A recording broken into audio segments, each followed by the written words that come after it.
procedure to carry out being a very interesting task too. Now planning part is done. Whatever you plan, now you'll see the manifestation of that. Now that will set a very good example for the rest of the members how not to do the things. That is the reason I want it to be happen in alphabetic manner, so that I will be learning a lot and I will be. For that, you need to have a lot of planning sessions, rehearsals, and then arrangements, and everything must be done. But I'm sure that at least the content will be covered wonderfully well. Let's see. Shall we start? Yes, sir. Okay. I don't know what they plan. Projector they plan. Now they fail. They fail to bring, and they will not be running the slide. So that means their own content, interaction, loud and clear wise, accuracy, currency, smooth switches, and thematic flow, and then it will be the rubric will be their discussion, and they try to involve the audience, and audience later asking questions. So content, delivery, audience involvement, these are three rubrics, right? So shall we start? Okay, sir. Okay, 1, 2, 3, let's start. Everyone is fine, and from previous last 10 to 15 days, I am into the book. It was a reflection of research, a book from linguistic portion, and I was developing day by day to the interesting facts of the book that I already have know-how of, but by now I am well equipped and well known about some methods or strategies or the way the limitations or delimitations of the book by Nina and Susan. And today, first of all, I would highly be appreciated by giving an overview of the book, and by then I would be briefing about the research and practice and the practical field where we deal about how to carry research and practicality. Like we are well aware of ideal steps that are to be carried out and that are carried out in the research procedure methodologies, or how to carry the research method, whether it is of any approach, or qualitative, quantitative, or mixed method approach.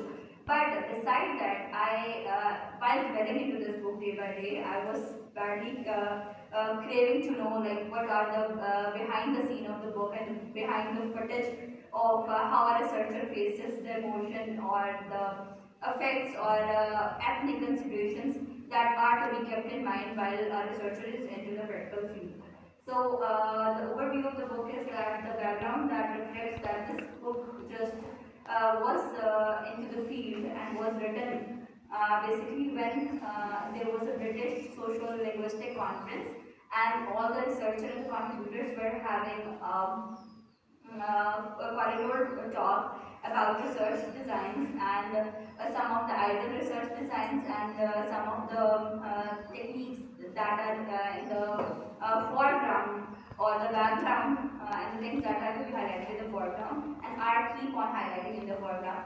So these were the things they were having the corridor walk and talk, and in duration of that they got to know that it is more insightful to highlight that how a researcher is facing the problems and how they are trying to objectify that, and they are not even able to objectify that thing.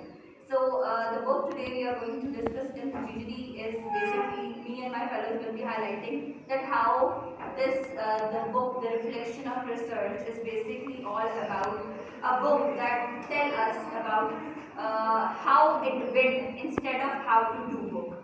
I will not be saying that it is a book that is going to highlight some ideal steps or some of the basic designated signs or rule and regulation that it will be followed and it is followed. We all know, we have gone through the book of Creswell and we all know. Is it so? Yes, it is so. That in that book we have been gone through the every procedure and we know, we all the researchers know that how to look at the research.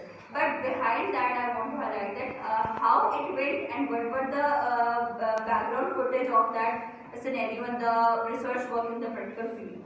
So this book basically have a purpose. I have already discussed, and I will be addressing that how this book is quite different and why we have chosen this book for the our discussion. The main motive and my concern of my fellows of GGD is that we want to basically highlight that how it is different from the other traditional books of research. So we all have been given an idea by respected Dr. Subbu that research is linear, and while dwelling into the books, we all know that research should be concise, it should be predictable, it should be the one so precise and perfect. But this book helps us know that research is not considered to be the one so perfect and amiable or idealistic research. It is the one that is to be considered as chaotic. It represents that the research is considered to be messy. It should be the one, and it is the one that is not considered to be the linear one. It is not having a straight direction. It is as addressed that it is a bumpy, jumpy road that will be followed by different steps, and we have to be carrying stuff that is to be faced by the researcher. Like in future, we are working on PYP, and I know, and in accordance to that, I know that we will be facing all the scenarios, like what were the circumstances, how you are going to deal the unexpected participant reaction towards your peer partner reaction towards your publication or towards anything. So these are some of the scenarios that we will be facing. So that thing is to be foreheaded to you guys, that you guys are going to face this thing into your research in future. So I am just making your mind for that you are going to face, and this book is in a way of some themes like control, emotion, self and others. These are some of the highlights. And we must take actions, and we must really take actions as desired. Right? And we should be molding for a topic if we want approval. We should be molding in accordance to the gatekeepers. Exactly. Adjustability. Yes. Flexibility. Negotiating with gatekeepers. This part shows that researcher must negotiate with people who have access.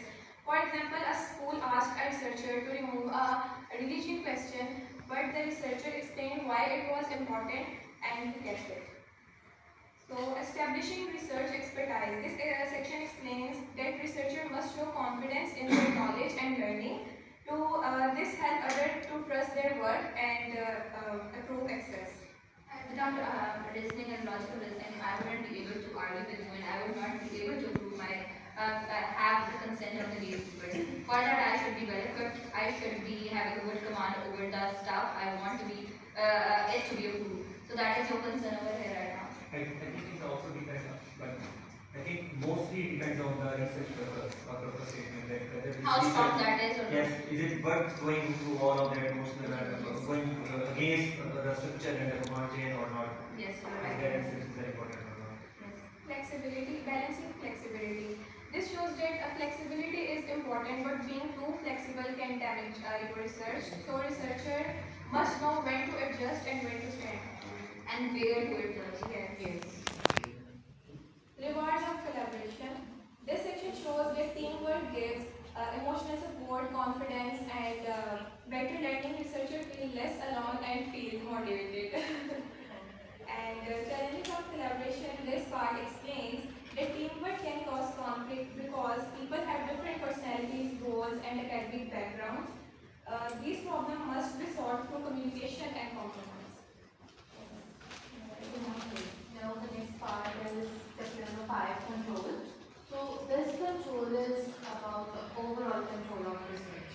How can we as a researcher control ourselves, and how can we control others? So this control is basically there are two persons that are apparently we are the two persons that are controlling the research. The one is the researcher and the rest are the participant, as we all know that. So we said that there are some other persons who are controlling it behind the scenes. For example, as we are talking about the gatekeepers, and then there are some funding bodies, and then there are some institutions. These are also controlling the research. So when we first think about the control, we just think that a researcher is in control. So as I talked earlier, that control is not just about one person or in constant control is in the hand of the researcher. It's not like that. Control is like a tug of the war in the research.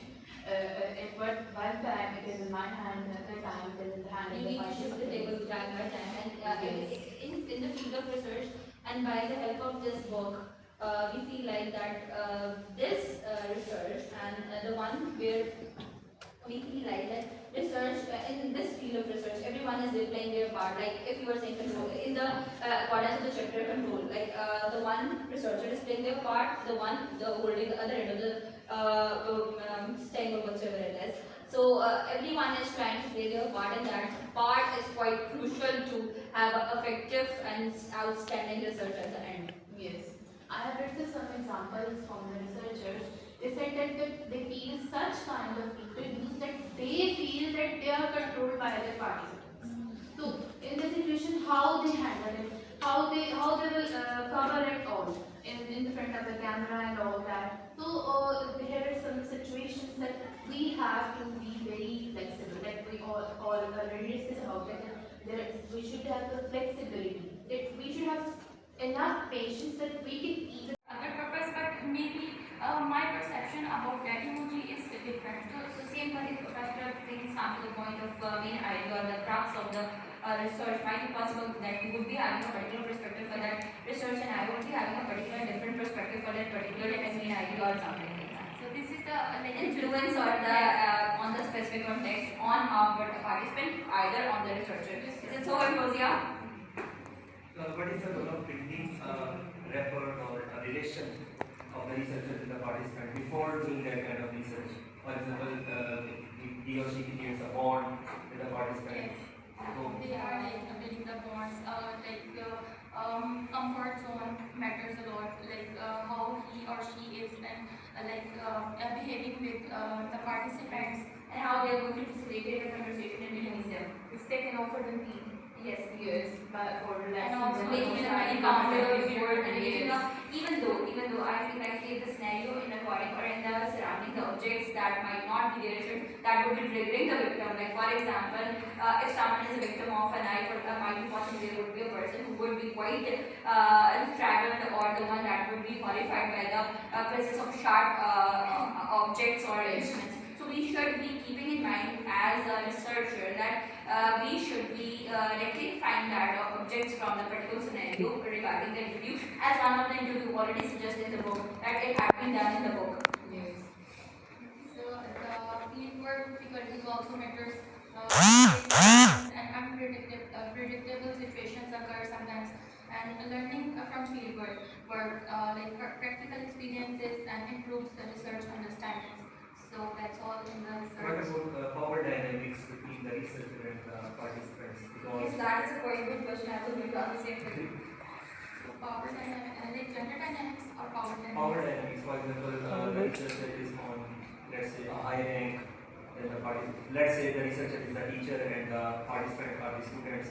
So the students or the participants, I have just in the general example, the participant might hesitate to refuse the research. So what is the role of the power holder in this kind of situation? So I as a teacher, I'm a teacher. So if I take like myself, so I teach Montessori students.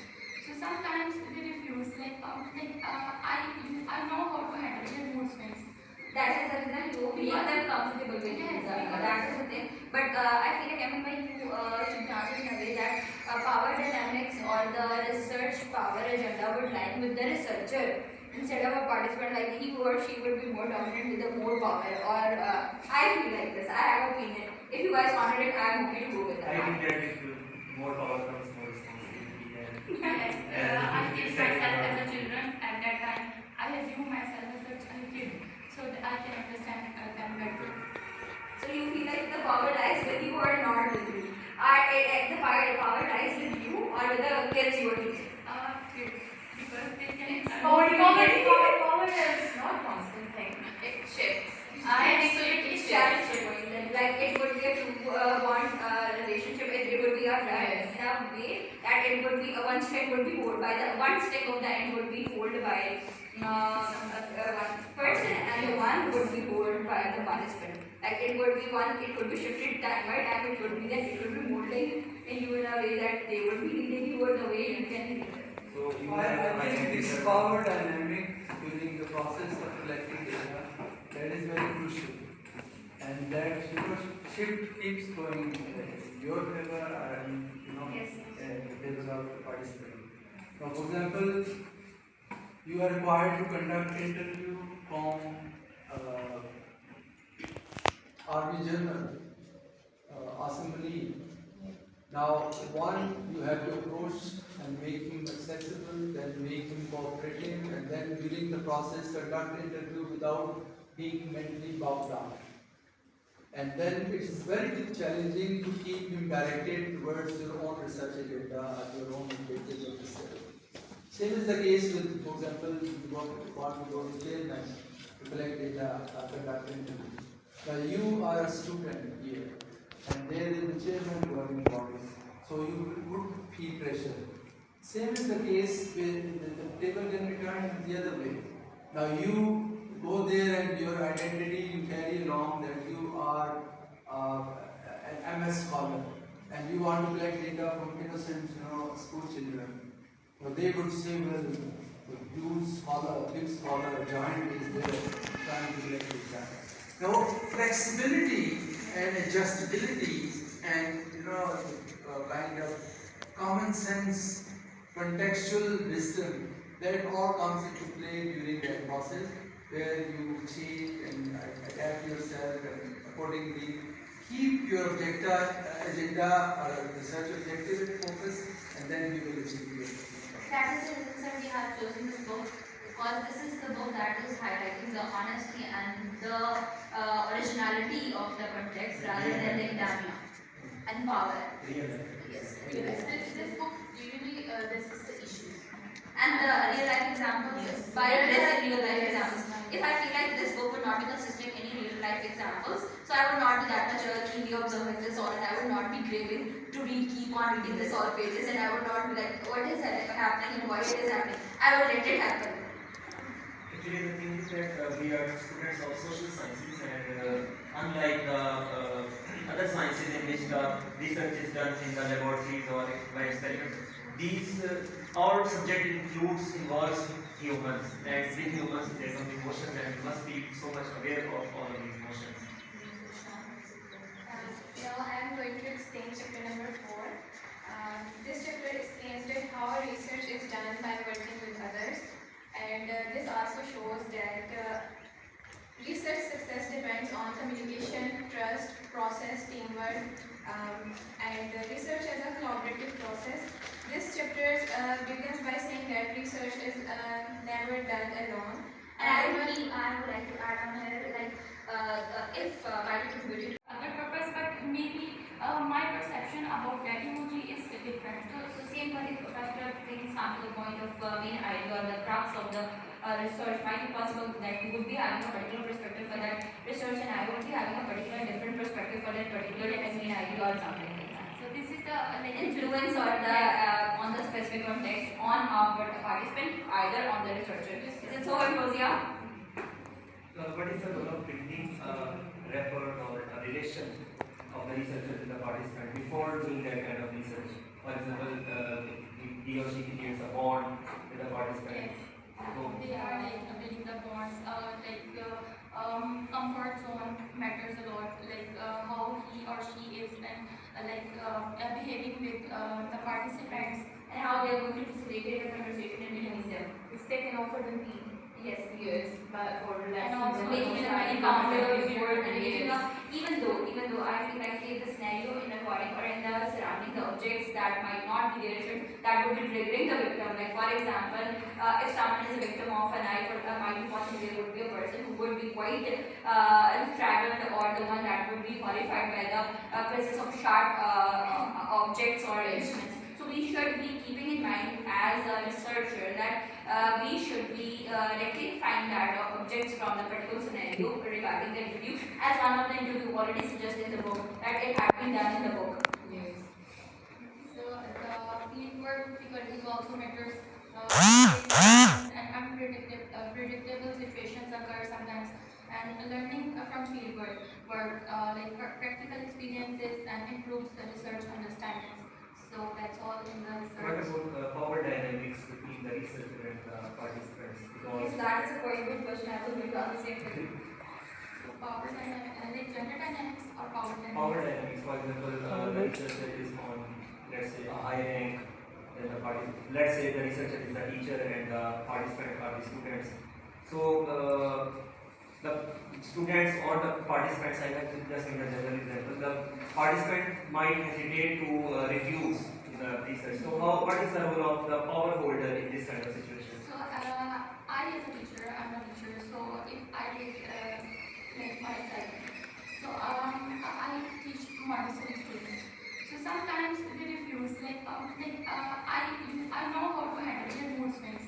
That is the reason you make them comfortable with Yes, it. because That is the thing. But I feel like Emma, you should answer in a way that power dynamics or the research power agenda would lie with the researcher instead of a participant, like he or she would be more dominant with the more power. Or I feel like this. I have an opinion. If you guys wanted it, I am okay to go with I that. think that it will more power comes more responsibility and Yes, I take it's like, myself as a children at that time. I assume myself as a kid, so that I can understand them better. So you feel like the power lies with you or not with you? The power lies with you or with the kids you are teaching? Kids, because they can. Power is not constant thing. It shifts. I think so it shifts. Like it would be a two-bond relationship. It would be a friend in a way that it would be one string would be held by the one stick of the end would be held by one person and the one would be held by the participant. Like it would be one, it could be shifted time by time. It could be that it would be molding in you in a way that they would be leading you or the way you can lead them. so you I have think this power dynamic during the process of collecting data, that is very crucial. And that shift keeps going in your favor and Yes. in favor of the participant. Now, for example, you are required to conduct interview from Army General Assembly. Now, one, you have to approach and make him accessible, then make him cooperative, and then during the process conduct interview without being mentally bogged down. And then it is very challenging to keep him directed towards your own research agenda and your own objectives of research. Same is the case with, for example, you want to go to chairman to collect data, conduct interview.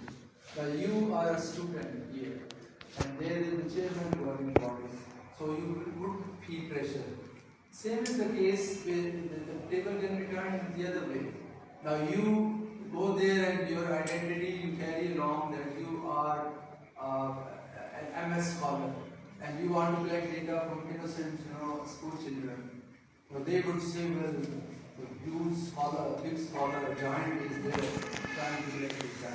Now flexibility and adjustability and kind of common sense, contextual wisdom, that all comes into play during that process where you change and adapt yourself and accordingly keep your agenda or research objective and focus, and then you will achieve your goal.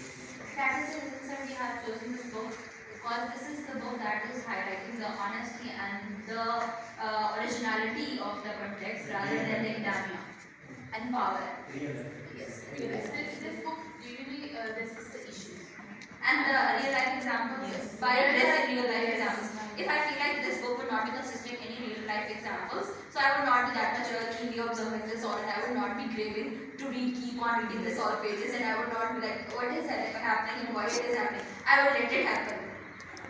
Actually, the thing is that we are students of social sciences, and unlike the other sciences in which the research is done in the laboratories or by experiments, these our subject involves humans, and with humans there are emotions, and we must be so much aware of all of these emotions. Now I am going to explain chapter number 4. This chapter explains that how research is done by working with others, and this also shows that research success depends on communication, trust, process, teamwork, and research as a collaborative process. This chapter begins by saying that research is never done alone. And I would like to add on here, like, if by contributed You can see power dynamics, but it's like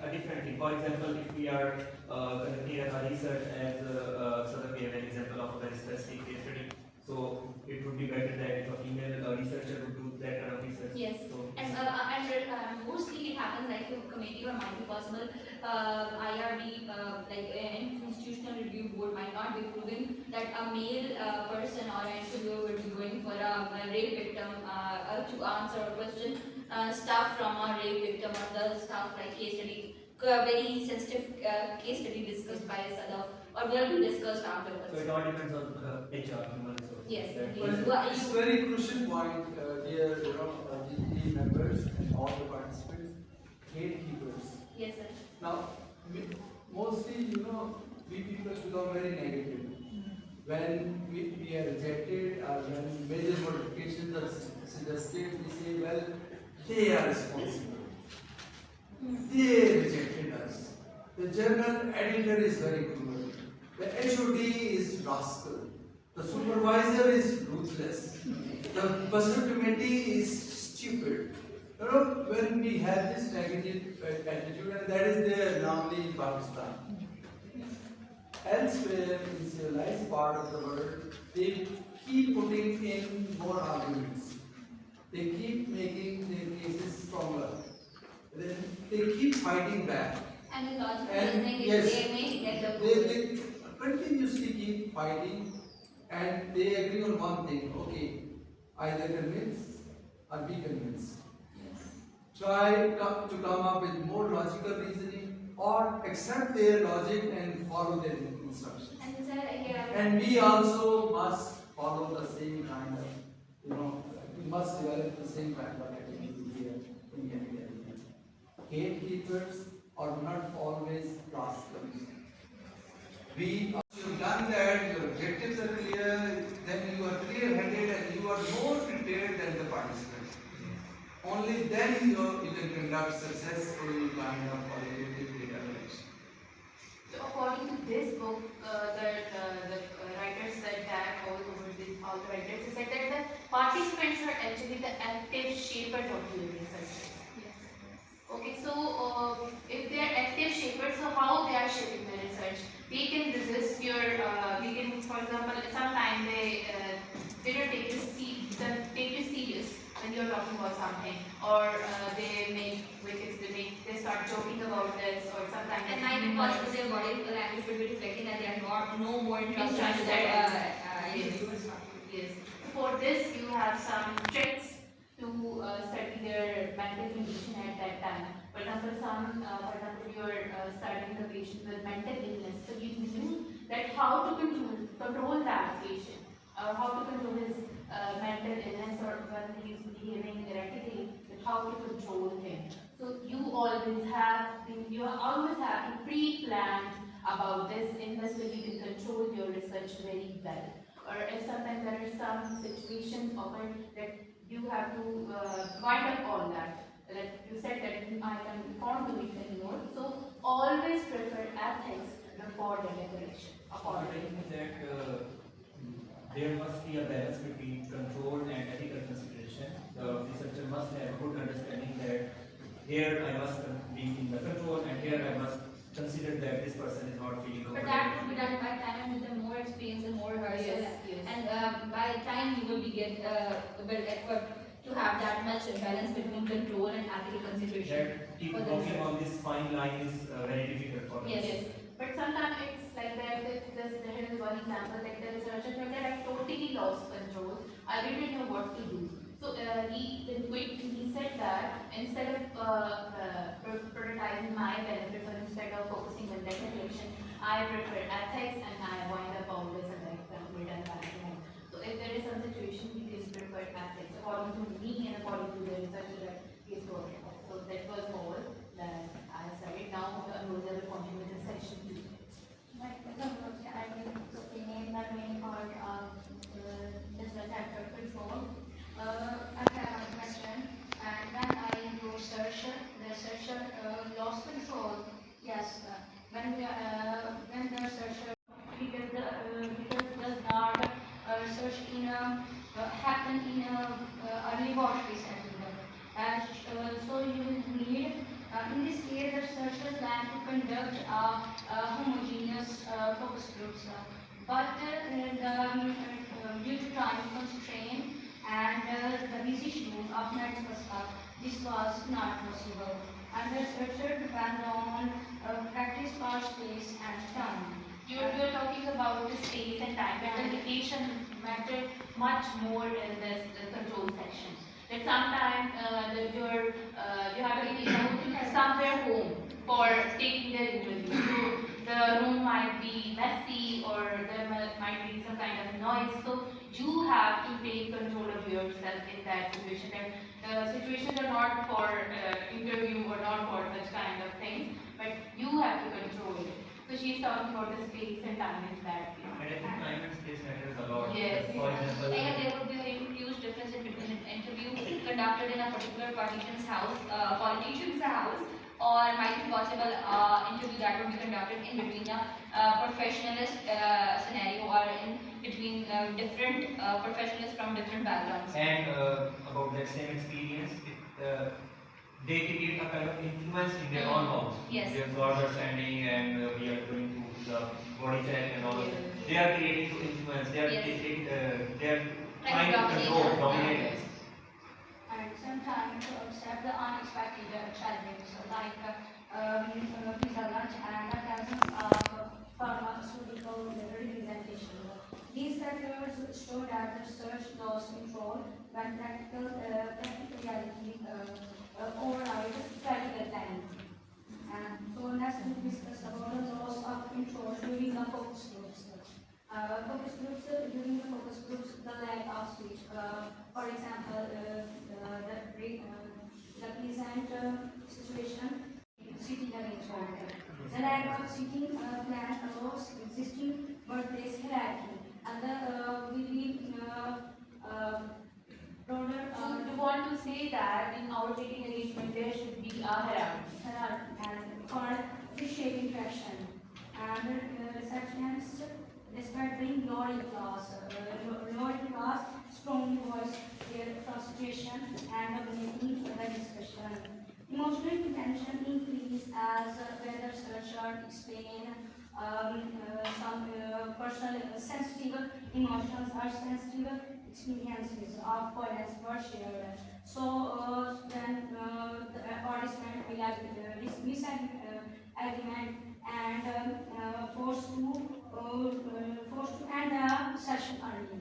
And The way Najla already does that he or the interviewer in the book had already made his mind to quit the entire scenario and he would be leaving with some ethical considerations. That was the About the control of the participants Yes. in these kind of examples. So what about the control of the researcher? If the researcher is in control, if the researcher is so much higher and he can ask whatever question he wants.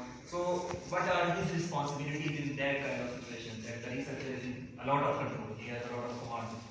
So what do you think are the responsibilities of the researcher in this kind of situation? That he has a lot of control. to be ethical enough. Yes. It must be ethical, but I think it's more than just ethics. Because ethical, signing the consent form is ethical. I have a permission, so it's enough. So is it enough? It's not. You would be addressing the work he It does. must be. Revive the principle of the research honest. You should be honest. And you should be professional and also like I think the word is considerate. He must be considerate of whether I should stop or not. So the researcher has a lot of responsibility in this kind of situation. and this show how sensitive topics and group dynamics can quickly move and can Like you were contributing to the highlighting how to factors manage like your how focus on yes, focusing content of how to content. control such a large group or if it is too much because in lengthy groups or from more than 9 to 10 people. Then how to control them. Extend advanced during fieldwork and social phase level extend advanced like participant experience emotionally stress. Participant will explain or describe rape, threat and hurt experience was not taken seriously. And there was a clear power embarrassment between the doctor and the receptionist.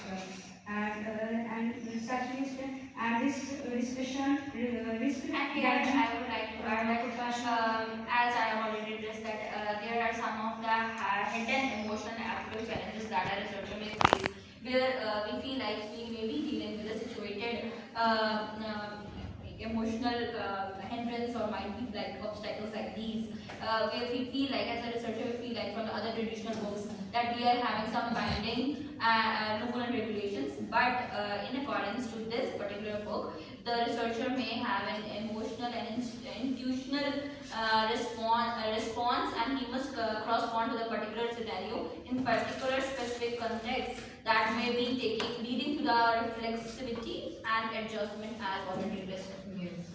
Now, in the very last chapter of this book, the writer summarizes it all, and the name of the chapter is the ethics in practice. So, first he defines the ethics, that ethics are the moral principles that the researcher must follow.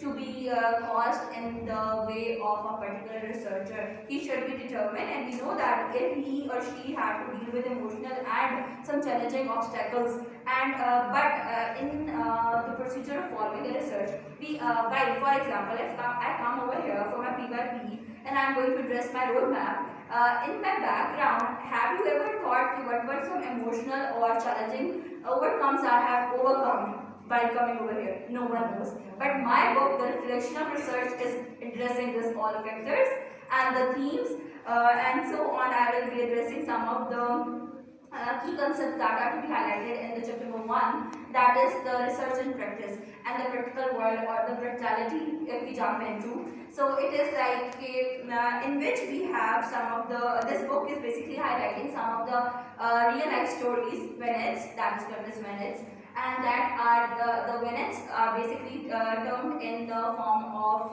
some short interviews, or that will be addressed by my fellows, respective fellows, and these interviews are heading us to the direction that how this book is going to contributing towards the behinding or the most highlighting or intriguing factors that are contributing their parts to the research. That's all from the overview and the purpose of the book, and my fellow Priya will be letting us know about the second chapter, that is Priya. I would really appreciate that.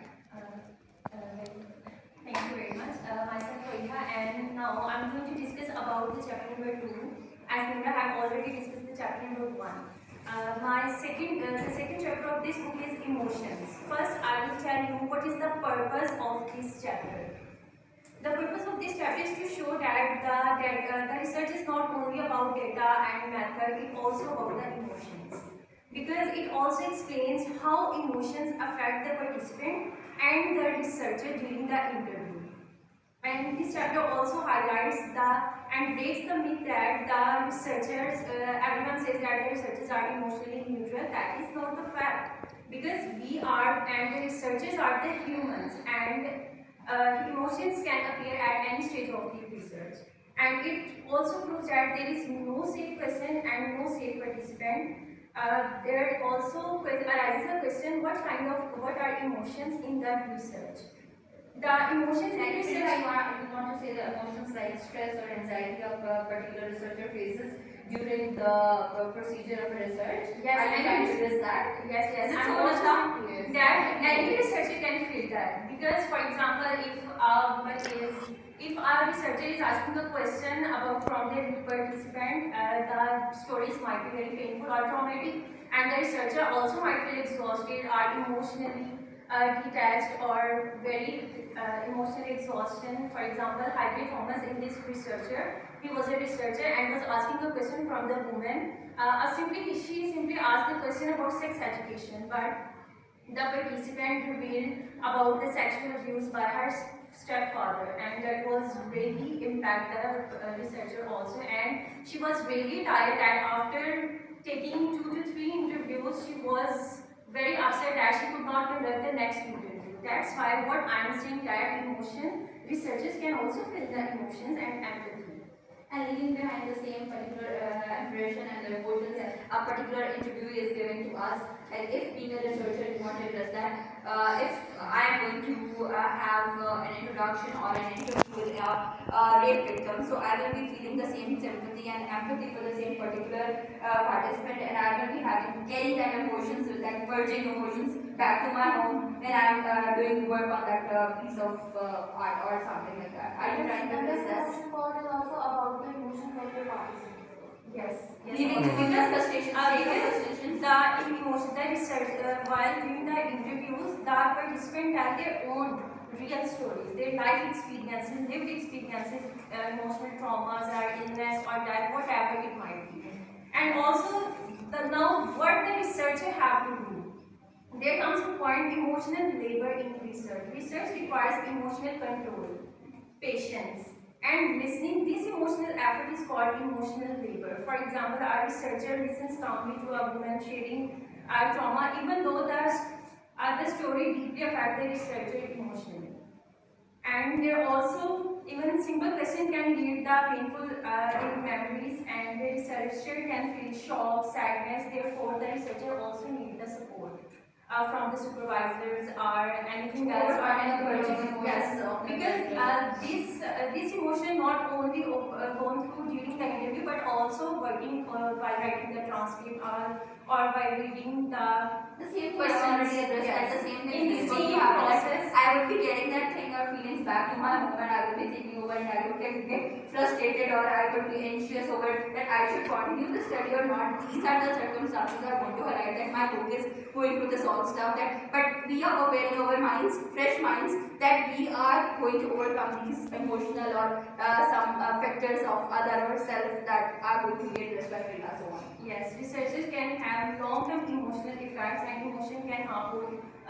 So what we have to do is that the researcher and the participant both need counseling to lessen the emotions, because if they are not controlled, they can also harm the participant and the researcher also, and should not feel, and the researcher should not feel ashamed of emotional reaction. That was the first part. That the researcher should be strong enough to control his emotions also. Yes. In this part.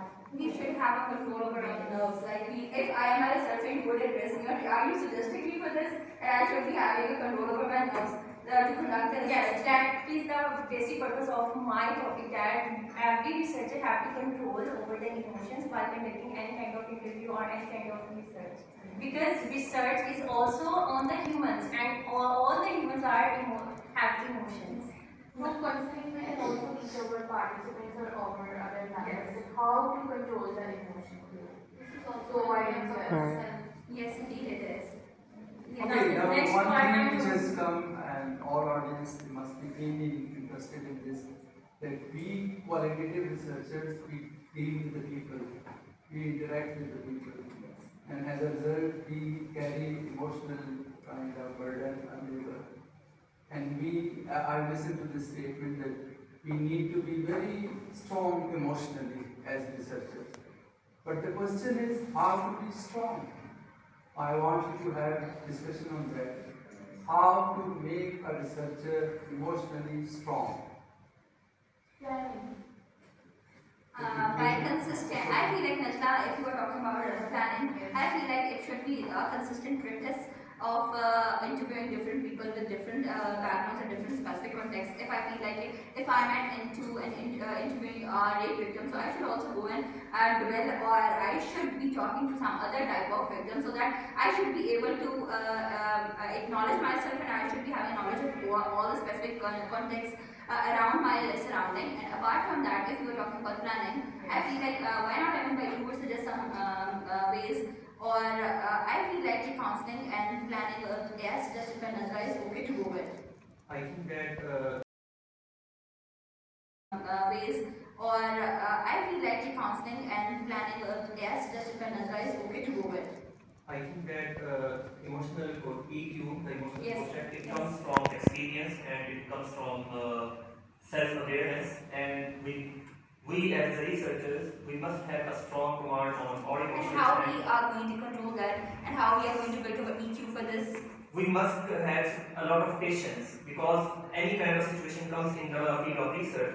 Sometimes we are asking the questions from the participant, and they start crying, and it was not planned, it's totally unexpected. So how we are supposed to handle that kind of And it situation? might be possible, it could happen that if a participant or the one who is giving the interview would be suggesting or highlighting a situation that might be possible that would happen to your sibling, or it could might be possible, there would be a possibility that it would have happened to me, for example. So how would I be able to overcome that emotions in front of my participant to whom I am asking the questions with that much strong I heart? think there isn't any ready-made answer to each of these questions, because it's all about flexibility. It's all about Taking a reflexive turn. spontaneous action. That on the situation, according to the situation, what we are supposed to do on that exact So situation. that term had been addressed as reflexive turn in this book, that is termed as that how I would be tackling with my emotions, and how as a researcher I have to abruptly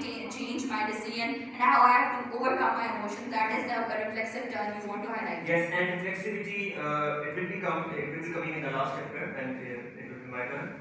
Reflexivity refers to the self-awareness even after the research. I have done research, and after that I must reflect on my actions, that was it the perfect research or not? Yes. Is there any room for improvement? Was I a comfortable researcher for the participant or not? So this kind of reflection will improve our research methods. In the future, I will be more careful with the next participant, and gradually we And so you will be gaining experience exactly. by that. And by experience we will improve. Hence, we can say that emotions are natural part of the human research. So, You should be competent enough to have a reflexive turn, and you should be able, so that you should be taking a reflexive turn where needed, where not. Okay, then now I will further ask Sadam to more examine this chapter. The chapter with emotions. We have a person, scientist who talked about the women's about their breast cancer, and she spent a lot of time in the last few years to talk to women about their breast, and the actual focus of her research has been perceptions on women's under risk for women's breast cancer. And Is this Sadar? Sadar, now audience, you have to speak for the audience. And in the course of conducting individual interviews and focus groups, and she often was struck by the sheer shyness, humor, and the sheer rationality that often experienced by women when talking about their breast. And she was, and she often conducted interviews. She conducted interview of the name Aline, and her mother got breast cancer when she was in 6th grade, and she was the oldest child. And at that time, she didn't know anything about it, and she remembered her father told her about that her mother got moved her breast, and if you are trying to address one of the interviews, that is a basic real life story embedded or from our book, The Reflection of Research, in which you are addressing one of the interview, and you are trying to address what had happened and how she is going to overcome their emotions. Yeah. Are you going to address this? Yes, carry on, please. And she was in 6th grade, and she didn't know anything about it. And her father told her that her mother got her breast, and she asked him that they did go back. And he Lack said of unawareness. and she said it won't. He said it won't go back. And his father later told him that your mother and the doctor told him that her mother had only 5% chance for the next 5 years. And For the survival. she only had 5% chance for the next 5 years, and she was only 6th grade. And it was emotional stress on We her. can say that trauma might be the long term in anyone's life. Whenever she thinks about breast cancer or hear about breast cancer, it causes her emotional distress, and because it left her motherless daughter. So that was a big emotional trauma for her to carry along for her entire life. And is it okay to interview the people who are too sensitive? There are many sensitive case studies in this regard. I have to give a very good example. For example, throwing acid on some female. So that's a very sensitive. So the point is that you must handle these kind of situations with a lot of good command, sensitivity, good command on not only the emotions of ourselves but also the most important. And we should also, I feel like we should also keep on having that. We should also keep in mind the triggering points for the victim, and we should keep that thing in our mind that might be possible that would be triggering the emotion of a particular person. Is it so? Then we can be that we shouldn't ask the oversensitive questions. Yes.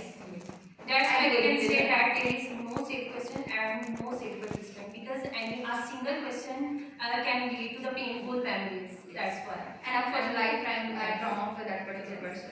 So we can say that researchers cannot predict emotional reaction, what the participant might feel about. That is the reason I already addressed that this book is a messy, chaotic, and unpredictable way, like we are going to pronounce the research. Research is not said to be predictable. It could be unpredictable. And usually we just think that it's suffice to take consent forms, fill the consent form from the participants, and even the participant has signed the consent form. Even after that, when we are interviewing them, like such kind of studies, they still feel a lot of emotional problem, Judgment. and they couldn't answer all of the questions. And they do not feel that themselves comfortable opening with this all type of The questions. researcher must have a good command on these kind of situations that yes, I have taken the consent, they have given me the permission, but I must stop here. I must You are not go leading to the ethical further. consideration of this book? Yes. Okay. Yes. Ashman? So I'm going to highlight chapter number 3. This is about self. So from The main theme from leading from emotions to the self, leading to the self of a researcher or a participant, and what's It's how to position yourself. Okay. So it includes the researcher's background, how he is or she is influencing herself or himself through the research. Here are some points that I have written, in which we are going to discuss about how researcher can take care of his or her influences on research, so it cannot be biased. So the first main point is research cannot be neutral, because here is the gender, class, culture, age, shape that shapes interaction with participants. Research is a social process, not just a data collection. So here is this appearance, that language and behavior affect trust and comfort. Insider research gain easier access, but risk bias. Outside researchers may be more objective but face access issues. So there are some other gender dynamics influence what participants share. Here is a report building leads to richer and more honest data. So ethics requires ongoing sensitivity, not only formal consent. Reflexivity helps researchers recognize and manage bias. So power imbalance, a researcher holds authority which may influence participant answers and participant behaviors as well. So interview challenges, as they have discussed about the emotions. So researcher can face different emotions from the participants, as they can be like emotional as they are like telling about their about different incidents as if they are victims. So informed consent should be voluntary and informal. Observation effect is people may change behavior when being observed. So it's like about pressure, as we sometimes also face this. Yes. So here are researcher bias. Personal beliefs can influence interpretations. As if I talk